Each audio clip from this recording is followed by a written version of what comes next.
something like that. But shout out to them guys down there. They doing some shit down in Battle Creek. Mm-hmm. Okay. You know how this go, man. You've been doing this for a minute, and just let me, on behalf of Pure Exposure, on behalf of the city of Detroit, on behalf of any state that you done grace, man, thank you, dog, because you said something.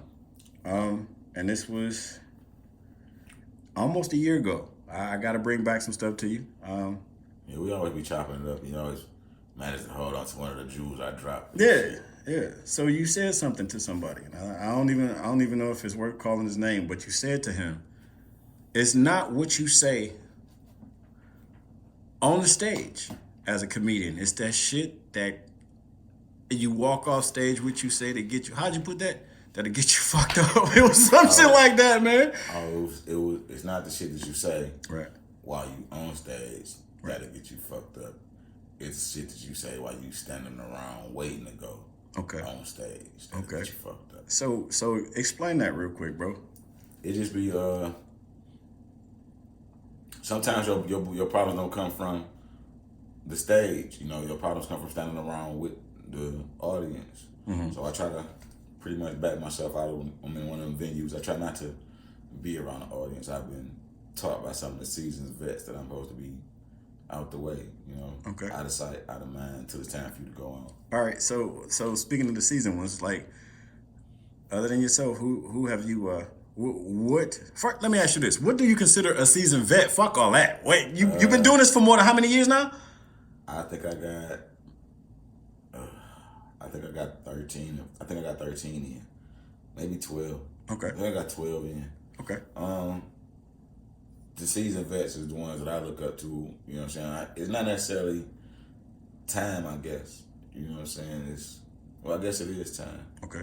So, the ones who I looked up to when I came in the game, you know what I'm saying? The ones I was like, damn, when I was before comedy, these the ones that I was watching, you know what I'm saying? Right. Coco, you know, Foolish, the great Howie Bell, you know, Detroit Red. Okay. Rest in peace, Kool-Aid. Yeah, hey, you know what I'm saying? Bobo, what up? Listen, let me ask you about that situation. I don't mean to cut you, man, but you had Kool-Aid was your guy, bro. It took a while. Okay. It took a while for me to realize Kool-Aid's strategy.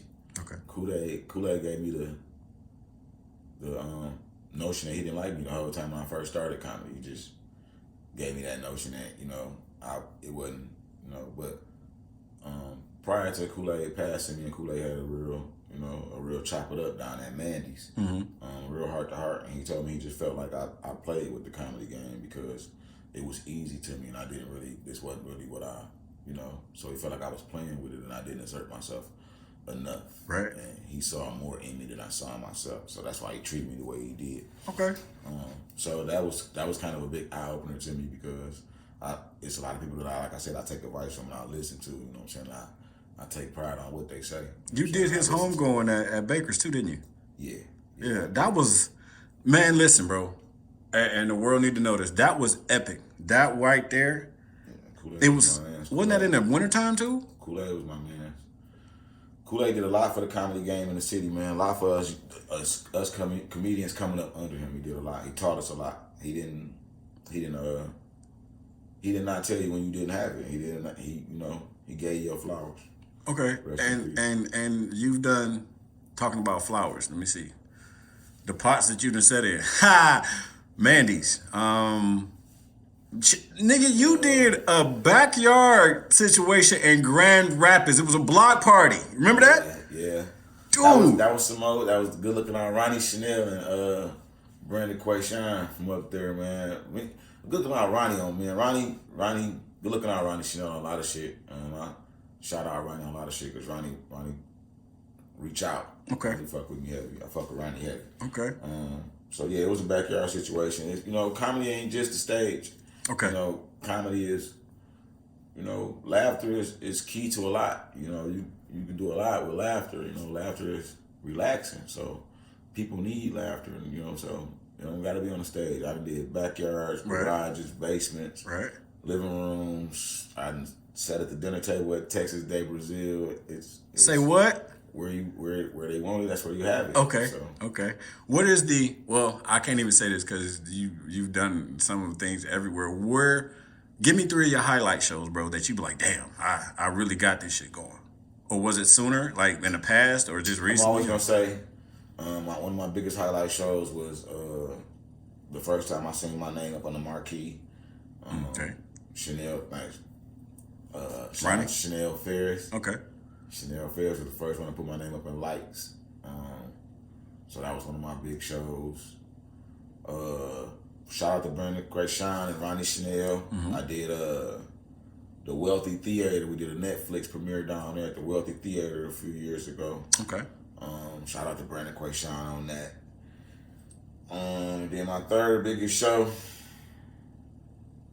I want to say the first one. Okay.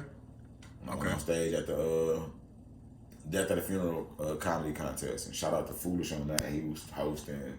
Coco was there. Shout out to my heckler. Hey, so you get hecklers, show. bro. Okay, so it's a loaded one. What high school did you go to? I went to Cooley. And what was y'all known for at the lunch table? I went to Cooley. I went to Mumford, and I graduated from Murray Wright. All right, dig. You was one of them cats that I had. Let me ask this: was you one of them cats that niggas knew doing hall passing, don't walk down?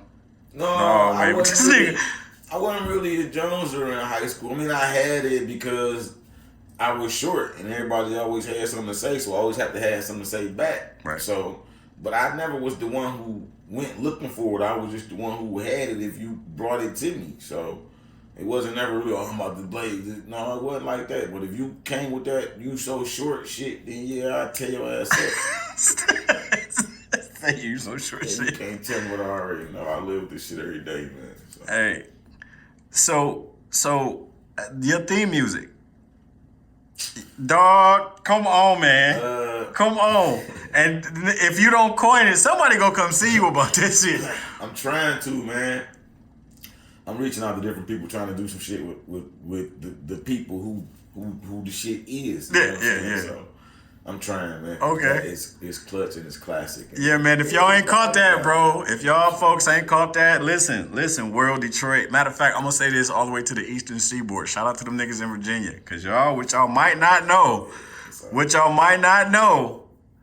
is they got this boy in the service. They had him a part of the United States Navy. Shout out to E Division, G-Dub. Yeah, that was a time. That was a time for me too. Hey, did you have any routine time there? No, I did it. I came home and started doing it. I didn't even know that this was, was what it was gonna be. This is just something that I happened to be in. Okay. It was cool and I liked it, and I started getting good at it. I started researching it and putting more into it, and now I'm here. So. All right. So I'm gonna ask this too, because when you pulled up, you had beats bigger than you, nigga. Nah. I remember when you was around here in the Retta.